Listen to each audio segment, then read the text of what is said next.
សូមសន្តិភាពពីព្រះអម្ចាស់និងព្រះសង្គ្រោះព្រះយេស៊ូវគ្រីស្ទសួស្តីជាមរបស់ព្រះអ្នកដែលទ្រង់ជ្រើសរើសជាថ្មរស់ដែលបានកំណត់ទុកក្នុងសេចក្តីស្រឡាញ់និងបានត្រាស់ហៅការស្វាគមន៍របស់ខ្ញុំផងដែរទៅដល់អ្នកដែលមិនដែលបានស្ដាប់សេចក្តីពិតនេះមុនឡើយហើយមិនទាន់ដឹងថាពួកគេជាជាមរបស់ព្រះយេស៊ូវទេប៉ុន្តែពួកគេនឹងបន្តស្ដាប់កម្មវិធីនេះដោយហេតុនេះខ្ញុំជាអភិសេកមីកែលអានជូពីសាសនាចក្រអេវ៉ាន់ជេលីកាគ្រីស្ទូវីវីនៅទីក្រុងរីយ៉ូដេជីណេរ៉ូថ្ងៃនេះខ្ញុំចង់ប្រើប្រាស់បន្តិចនាទីខាងមុខនេះដោយប្រាជ្ញាខ្ពស់ដើម្បីនិយាយអំពីអត្ថបទមួយក្នុងព្រះគម្ពីរដែលនឹងធ្វើឲ្យបេះដូងរបស់អ្នកទន់ភ្លន់និងផ្ដល់អត្ថប្រយោជន៍ដល់អ្នកហើយប្រហែលជានឹងបំភ្លឺភ្នែកនៃបេះដូងរបស់អ្នកផងដែរដើម្បីឲ្យអ្នកយល់អំពីមរតកនិងសេចក្តីសង្ឃឹមរបស់អ្នកបរិសុទ្ធនិងអំពីភាពអស្ចារ្យរបស់ព្រះនៅក្នុងសៀវភៅយ៉ូហានសៀវភៅប្រវត្តិសាស្ត្ររបស់យ៉ូហានអ្នកផ្សព្វផ្សាយព្រះសាសនាយ៉ូហានព្រះគម្ពីរពិសិដ្ឋនៅជំពូកទី10មានពាក្យសម្ដីខ្លះដែលមិនធម្មតាទេក្នុងការស្ដាប់នៅលើជើងបូជហើយថែមទាំងមិនសូវស្ដាប់តាមកម្មវិធីទូរទស្សន៍ផងដែរពេលពួកគេមិនមែនជាអ្នកជួញដូរសូមមើលថាព្រះបន្ទូលរបស់ព្រះអម្ចាស់បាននិយាយដូចម្ដេចអ្នកមិនជឿទេជំពូកទី10ខន្ទី26ព្រោះអ្នកមិនមែនជាជាមរបស់ខ្ញុំទេនេះគឺគួរឲ្យចាប់អារម្មណ៍ណាស់អ្នកមិនជឿទេព្រោះអ្នកមិនមែនជាជាមរបស់ខ្ញុំទេនេះបង្ហាញយ៉ាងច្បាស់ថានៅលើផែនដីនេះមានមនុស្សខ្លះដែលមិនដែលជឿលើព្រះទេព្រោះពួកគេមិនមែនជាជាមរបស់ព្រះទេពួកគេគឺជាស្មៅព្រៃពួកគេជាក្តារពួកគេជាប្រិយសត្វមែនតែពួកគេមិនមែនជាជាមទេមានភាពខុសគ្នារវាងជាមនិងប្រិយសត្វឬជាមនិងក្តាបស្រូវនិងស្មៅព្រៃយ៉ាងនេះគឺជាពាក្យសម្រង់ដែលបង្ហាញពីការរស់នៅរបស់គ្រាប់ពូជពីរនៅលើផែនដីនេះគឺគ្រាប់ពូជសង្គ្រោះនិងគ្រាប់ពូជវិនាសដូច្នេះព្រះយេស៊ូវកំពុងនាំយកសារល្អមួយហើយទ្រង់កំពុងនិយាយថាសូមមើលទៅទ្រង់កំពុងនិយាយទៅកាន់ព្រះភិសីដែលទ្រង់ហៅថាជាអ្នកក្លែងបន្លំព្រោះពួកគេនៅខាងក្រៅដូចជាពូថៅសពដែលបានលាបនិងនៅខាងក្នុងវិញពោពេញដោយឆ្អឹងសត្វស្លាប់សាសនាគឺធ្វើឲ្យមនុស្សរស់នៅតែតាមរូបរាងខាងក្រៅប៉ុណ្ណោះដូច្នេះព្រះយេស៊ូវកំពុងនិយាយនៅទីនេះនៅពេលពិធីបុណ្យឧទ្ទិសនៅពេលដែលទ្រង់ត្រូវបានសួរអំពីជាមទ្រង់បាននិយាយថាអ្នកមិនជឿទេព្រោះអ្នកមិនមែនជាជាមរបស់ខ្ញុំទេដូច្នេះដើម្បីជឿត្រូវតែជាជាមមានត្រចៀកដូចជាមចុកមិនមានត្រចៀកនេះទេស្មាល់ពលក៏ដឹងថាតើអ្នកណាខ្លះព្រះគម្ពីរបាននិយាយថានៅពាក់កណ្ដាលអាធ្រាត្រមារបានបន្តាប់ស្មាល់ពលចូលក្នុងចំណោមស្រូវដូច្នេះអ្នកចាប់ផ្ដើមយល់ហើយមានគ្រាប់ពូជពីរនៅលើផែនដីនេះតើខ្ញុំជានរណាឥឡូវនេះពីចម្លើយដែលអ្នកឆ្លើយទៅនឹងព្រះបន្ទូលអ្នកនឹងបង្ហាញថាតើអ្នកជានរណាវាជាបុរសដែលពេលស្ដាប់ហើយឆ្លើយតបនឹងបង្ហាញថាគាត់សម្គាល់ខ្លួនឬអត់ជាមួយព្រះទ្រង់បាននិយាយថាតែជាមរបស់ខ្ញុំស្ដាប់សំឡេងរបស់ខ្ញុំអ្នកមិនជឿទេព្រោះអ្នកមិនមែនជាជាមរបស់ខ្ញុំទេតែជាមរបស់ខ្ញុំស្ដាប់សំឡេងរបស់ខ្ញុំស្គាល់ពួកវាហើយពួកវាបន្តតាមខ្ញុំហេតុអ្វីបានជាយើងមានកម្មវិធីធំធេងណាស់មានវិទ្យុទូរទស្សន៍បណ្ដាញសង្គមបណ្ដាញទូរទស្សន៍អន្តរជាតិផ្កាយរណបហេតុអ្វីបានជាយើងមានវានៅទីនេះជាដំបូងព្រោះវាជាបញ្ជារបស់ព្រះយេស៊ូវបាននិយាយថាយើងត្រូវបំពេញបេសកកម្មដ៏អស្ចារ្យមួយបេសកកម្មដ៏ធំបំផុតនៃជីវិតគឺប្រកាសដំណឹងល្អលោកគ្រូប៉ាស្ទ័រប៉ុន្តែខ្ញុំមិនមានពេលវេលាដើម្បីប្រកាសដំណឹងល្អទេប៉ុន្តែអ្នកអាចអនុញ្ញាតឲ្យសាសនាចិត្តធ្វើវាបានដូចដែលយើងកំពុងធ្វើឥឡូវនេះដូច្នេះយើងទៅមើលវិញសារជាថ្មីអ្នកមិនជឿទេព្រោះអ្នកមិនមែនជាជាមរបស់ខ្ញុំទេជាមរបស់ខ្ញុំស្ដាប់សំឡេងរបស់ខ្ញុំវានិយាយថាអ្នកដែលមិនមែនជាជាមមិនអាចស្ដាប់បានទេពួកគេបិទត្រចៀកចំពោះបញ្ហានេះ ដែលជាមវិញស្ដាប់ព្រះយេស៊ូវបាននិយាយថាជាមរបស់ខ្ញុំស្ដាប់សំឡេងរបស់ខ្ញុំពួកគេមិនស្ដាប់សំឡេងរបស់សាតាំងទេពួកគេមិនស្ដាប់សំឡេងរបស់ពិភពលោកទេពួកគេមិនដើរតាមអ្វីដែលពលលោកបានបញ្ជាឲ្យកុំទទួលយកគឺសត្វវត្តថ្មីនេះទេពួកគេមិនដើរតាមទេពួកគេដើរតាមសំឡេងរបស់ព្រះយេស៊ូវសម្រាប់អាជីវកម្មគ្រួសារឬសម្រាប់ចិត្តណាមួយក្នុងជីវិតមានមនុស្សមួយចំនួនសួរថាតើព្រះជាម្ចាស់និយាយអ្វីក្នុងព្រះបន្ទូលរបស់ទ្រង់តើខ្ញុំគួរតែដើរតាមរបៀបណាចំពោះសម្រាប់ចិត្តនេះតើជំហានណាខ្ញុំគួរធ្វើនៅពេលនេះ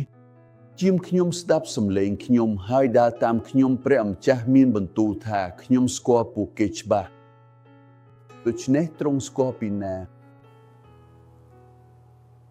តាមព្រះគម្ពីរតាមវិញ្ញាណ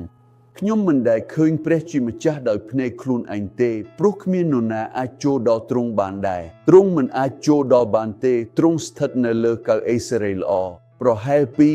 025ឆ្នាំមុនទ្រង់បានក្លាយជាសាច់ឈាម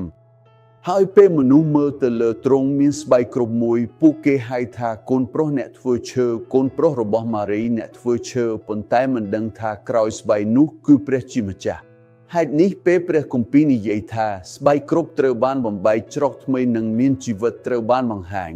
មនុស្សមើលហើយនិយាយថាទ្រង់គ្រាន់តែជាបុរសម្នាក់ជាអ្នកថេនសាឬមនុស្សធម្មតា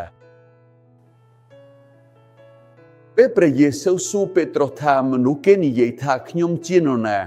អូពួកគេនិយាយថាទ្រង់ជាអ្នកថេនសាទេឥឡូវនេះខ្ញុំចង់ដឹងពីអ្នកទេអ្នកគឺជាកូនប្រុសរបស់ព្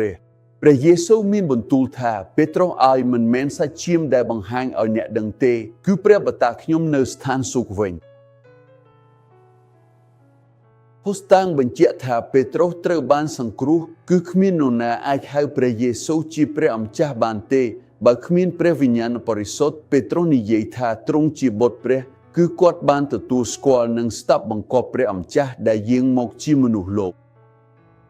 ដូច្នេះទ្រង់និយាយថាខ្ញុំស្គាល់ពួកគេខ្ញុំសូមនិយាយម្ដងទៀតតើទ្រង់អាចស្គាល់ខ្ញុំយ៉ាងដូចម្ដេចជាដំបូងយើងកំពុងនិយាយអំពីព្រះដ៏តែមួយគត់គឺព្រះយេស៊ូវគ្រីស្ទព្រះម្ចាស់ព្រះអង្គជាព្រះអង្គសង្គ្រោះព្រះអង្គជាព្រះអង្គសង្គ្រោះព្រះអង្គជាព្រះបតាអាបាព្រះបតាដ៏ស្រឡាញ់របស់យើងព្រះបតាទីស្រឡាញ់យើងកំពុងនិយាយអំពីព្រះដ៏តែមួយគត់ដែលគួរឲ្យគោរពបូជាសាសនាតែមួយគត់ដែលត្រឹមត្រូវគឺគ្រីស្ទានដោយគ្មានការគោរពរូបបូជាព្រោះបើមានការគោរពរូបបូជានោះមិនមែនជាគ្រីស្ទានទេតែព្រះយេស៊ូវនៅណាហើយមានតែទ្រង់ប៉ុណ្ណោះដែលត្រូវបានគោរពបូជាដោយព្រះវិញ្ញាណនិងដោយសេចក្តីពិតទ្រង់ស្គាល់អភិសេកពីអង្ការគឺតាំងពីមុនបង្កើតលោកីដូចមានចែងក្នុងព្រះបន្ទូល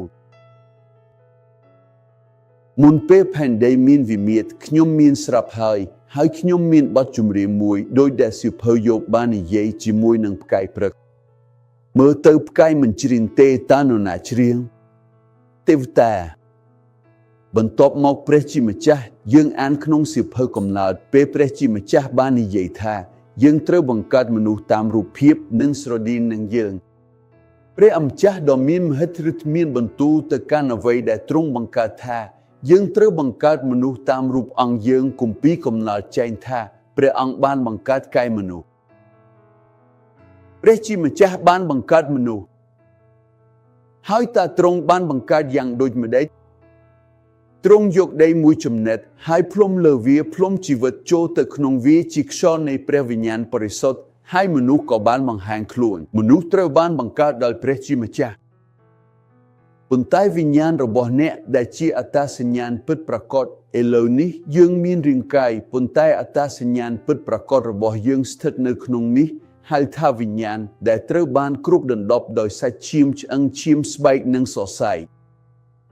ដូច្នេះអត្តសញ្ញាណពិតប្រាកដរបស់យើងគឺយើងជាសត្វវិញ្ញាណព្រោះសាច់ឈាមមិនអាចប្រែចិត្តបានទេសាច់ឈាមគឺជាធូលីដីយើងទាំងអស់គ្នានឹងស្លាប់ពេលថ្ងៃរបស់យើងបានបំពេញគ្មានថ្ងៃណាមួយនៅឡើយទេពេលដែលទាំងអស់នោះត្រូវបានសរសេរនឹងកំណត់រួចជាស្រេចសាឡូម139 ដូច្នេះខ្ញុំស្គាល់ពួកវាបើខ្ញុំស្គាល់ពេលណាចាប់តាំងមុនពេលបង្កើតលោកីពេលព្រះជាម្ចាស់បានបង្កើតវិញ្ញាណរបស់ខ្ញុំនិងវិញ្ញាណរបស់អ្នកហើយបន្ទាប់មកនៅពេលវេលារបស់ព្រះអង្គបានអនុញ្ញាតឲ្យវិញ្ញាណនោះចូលទៅក្នុងផ្ទៃម្ដាយរបស់យើងពេលយើងកើតមកយើងបានជាជាមរួចហើយអាសេរីល្អចំពោះព្រះជាម្ចាស់យើងតែងតែជាជាមយើងតែងតែជារបស់ព្រះម្ចាស់ប៉ុន្តែយើងមិនដឹងអំពីរឿងនេះទេយើងដែលចេញពីហ្វូងដូចជាជាមគ្មានអ្នកគង្វាលហោរ៉ាអេសាយថាព្រះអង្គបោះបង់យើងមួយភ្លែតតែនឹងគ្រប់ដណ្ដប់យើងដោយមេត្តាករុណាវិញគ្រានោះខ្លីណាស់មានរឿងជាច្រើនការសម្រេចចិត្តខុសជាច្រើនជំហានខុសជាច្រើនការសារភាពខុសជាច្រើនអំពើបាបជាច្រើនការលំបាកនិងការឈឺចាប់ជាច្រើនយើងបានរស់នៅក្នុងរឿងទាំងនេះឥឡូវនេះព្រះអង្គបានដឹងរួចហើយព្រះអង្គមិនត្រឹមតែដឹងទេតែព្រះអង្គបានកំណត់រួចជាស្រេចព្រោះការដឹងតែប៉ុណ្ណោះគឺមិនគ្រប់គ្រាន់សម្រាប់អធិរាជភាពរបស់ព្រះអង្គបានកំណត់រួចហើយនេះហៅថាព្រះវិជ្ជាជីវៈឬការទូស្ទីរបស់ព្រះពេលព្រះអង្គបង្កើតខ្ញុំព្រះអង្គបាននិយាយថាខ្ញុំកំពុងបង្កើតអ្នកសម្រាប់ការសង្គ្រោះខ្ញុំកំពុងបង្កើតអ្នកសម្រាប់ជីវិតអស់កលឹបជានិច្ចខ្ញុំកំពុងបង្កើតអ្នកហើយអ្នកនឹងរស់នៅលើផែនដីនេះរយៈពេលមួយដើម្បីសារភាពខ្ញុំដើម្បីទទួលខ្ញុំដើម្បីប្រកាសអំពីខ្ញុំហើយអ្នកនឹងបញ្ចប់ភារកិច្ចរបស់អ្នកខ្ញុំនឹងទាញអ្នកទៅកាន់អង្គដ៏ក្រអូបរបស់អាប់រ៉ាហាមនេះពិតជាអស្ចារ្យណាស់ព្រោះដំណឹងល្អមិនមែនជាការសប្បាយបែបសាសនាការរំលែកឬការលៀងជំរះកាយឡើយតែវាគឺជាការពិតមានតែដំណឹងល្អនៃព្រះគុណរបស់ព្រះមួយគត់ដែលជាការពិតអ្វីផ្សេងទៀតមិនមែនទេដំណឹងល្អមានន័យថាជាព័ត៌មានដ៏ល្អព័ត៌មានល្អហើយព័ត៌មានល្អបានមកដល់តាមរយៈពោលជាមួយនឹងសារលិខិត14ច្បាប់អ្វីផ្សេងទៀតគឺជាការបំពេញច្បាប់ពោលបាននិយាយថាចុងបញ្ចប់នៃច្បាប់គឺគ្រីស្ទដូច្នេះគាត់បាននិយាយថាគាត់ស្គាល់យើងហើយគាត់បាននិយាយថាខ្ញុំផ្ដល់ជីវិតអស់កលឹបជានិច្ចឲ្យពួកគេមិនដែលវិនិច្ឆ័យឡើយដូច្នេះយើងនៅទីនេះជាមួយនឹងការបញ្ជាក់យ៉ាងច្បាស់លាស់និងមិនអាចបដិសេធបានសេចក្តីសង្គ្រោះគឺអស់កលឹបជានិច្ចបានសង្គ្រោះម្ដងគឺសង្គ្រោះជានិច្ចបានអភ័យទោសម្ដងគឺអភ័យទោសជានិច្ចបានជាប់ព្រះគ្រីស្ទម្ដងគឺជាប់ព្រះគ្រីស្ទជានិច្ចជាកូនម្ដងគឺជាកូនជានិច្ចលោកគ្រូប៉ាស្ទ័របើខ្ញុំធ្វើអំពើបាបធំមួយព្រះជាម្ចាស់មិនលុបឈ្មោះខ្ញុំចេញពីសៀវភៅជីវិតទេវិវរណៈ3ថានឹងមិនលុបឈ្មោះពីសៀវភៅជីវិតឡើយចុះបើខ្ញុំនៅតែបន្តធ្វើបាបដោយចេតនាទោះជាខ្ញុំជឿលើព្រះយេស៊ូវក៏ដោយព្រះជាម្ចាស់មានបន្ទូលថាព្រះអង្គគង់រៀនស្ដីបន្ទោសនិងវិផ្ចាលអ្នកដែលទ្រង់ស្រឡាញ់បើគ្មានការបង្រៀនពីព្រះទេនោះមិនមែនជាកូនពិតឡើយដូច្នេះព្រះអង្គមានបន្ទូលថាខ្ញុំផ្ដល់ជីវិតអស់កលឹបដល់ពួកគេហើយហេតុអ្វីបានជាហេតុអ្វីអ្នកផ្សព្វផ្សាយ99ថាអាចបាត់បង់សេចក្តីសង្គ្រោះត្រូវប្រយ័ត្នអារក្សនិងខ្លាចព្រះលុបឈ្មោះពីសៀវភៅជីវិតតែព្រះអង្គថាខ្ញុំផ្ដល់ជីវិតអស់កលឹបឲ្យពួកគេហើយពួកគេមិនដែលវិនិច្ឆ័យឡើយគ្មានអ្នកណាឆក់ពួកគេពីដៃខ្ញុំបានទេចុះហេតុអ្វីគេថាអ្នកជឿមានអារក្សបើព្រះគម្ពីរថាគ្មានអ្នកណាឆក់យើងពីដៃព្រះបានហេតុអ្វីបានជាមនុស្សនិយាយថាមនុស្សត្រូវតែទទួលការរញ្ជួយផ្លូវវិញ្ញាណដើម្បីបំបត្តិអារក្សសូមបងប្អូនជាទីស្រឡាញ់អ្នកណាដែលជារបស់ព្រះគឺជាកម្មសិទ្ធិផ្ដាច់មុខរបស់ព្រះសត្រូវមិនអាចប៉ះពាល់មិនអាចយកអ្វីដែលព្រះបានផ្ដល់បានទេពេលព្រះអង្គហៅមនុស្សមកព្រះអង្គមិនបានហៅដោយចៃដន្យឬសម្រាប់បំរុងទេព្រះអង្គបានហៅដោយមានគោលបំណងមានផែនការដែលបានកំណត់ជាមុនចាប់តាំងពីមុនការបង្កើតលោកយៈព្រះអង្គបាននិយាយថាជាមរបស់ខ្ញុំចាំបានថាលើកដំបូងពេលស្ដាប់គ្រូផ្សព្វផ្សាយពេលនោះខ្ញុំនៅជិះរទេះរុញនៅលីស្បូនខ្ញុំចូលវិហារ Assembleia de Deus គាត់ចាប់ផ្ដើមផ្សព្វផ្សាយខ្ញុំមិនដឹងថាជាអ្វីផងពេលលោកទេសនាខ្ញុំលើកដៃឡើងដោយមិនដឹងថាត្រូវសារភាពជាសាធារណៈថាព្រះយេស៊ូវជាព្រះម្ចាស់ឡើយ ហើយអ្នកផ្សព្វផ្សាយបាននិយាយថាយើងមានយុវជនម្នាក់នៅទីនេះដែលបានលើកដៃរួចហើយខ្ញុំមិនទាន់បញ្ចប់សារធាតុទេព្រោះខ្ញុំបានស្រឡាញ់ព្រះជាម្ចាស់យ៉ាងខ្លាំងនៅពេលដែលខ្ញុំបានរកឃើញថាព្រះអង្គស្រឡាញ់ខ្ញុំយ៉ាងជ្រាលជ្រៅនិងអស់កលឹបជានិច្ចហើយពីដៃរបស់ព្រះអង្គគ្មាននរណាអាចយកចេញបានទេគ្មានកម្លាំងណាមួយគ្មានសត្រូវណាគ្មានអរិយណាគ្មានអំណាចវិញ្ញាណណាដែលត្រូវបានរៀបចំដោយអធិរាជអំណាចឬកម្លាំងនិតនៃអាក្រក់ឡើយគ្មានទេមិនមានទេមិនមានទេគ្មានទេយើងមានលោតការពារនៃជំនឿដែលអាចបាញ់បំបត្តិព្រួញភ្លើងទាំងអស់របស់អរិយហេតុនេះហើយព្រះអង្គបាននិយាយថាខ្ញុំផ្ដល់ជីវិតអស់កលឹបជានិច្ចឲ្យពួកគេព្រះយេស៊ូវមានបន្ទូលថាទ្រង់ផ្ដល់ជីវិតអមតៈតែមនុស្សថាគាត់បាត់សង្គ្រោះវិញអ្នកដឹងទេថាយើងមានមនុស្សបែបនេះប៉ុន្មានអ្នកនៅប្រទេសប្រេស៊ីលមនុស្សជាង20លានអ្នកចាក់ចេញពីសាសនាចាក់ព្រោះបាត់បង់សេចក្តីសង្គ្រោះលះបង់ព្រះយេស៊ូវហើយឃ្លាតឆ្ងាយ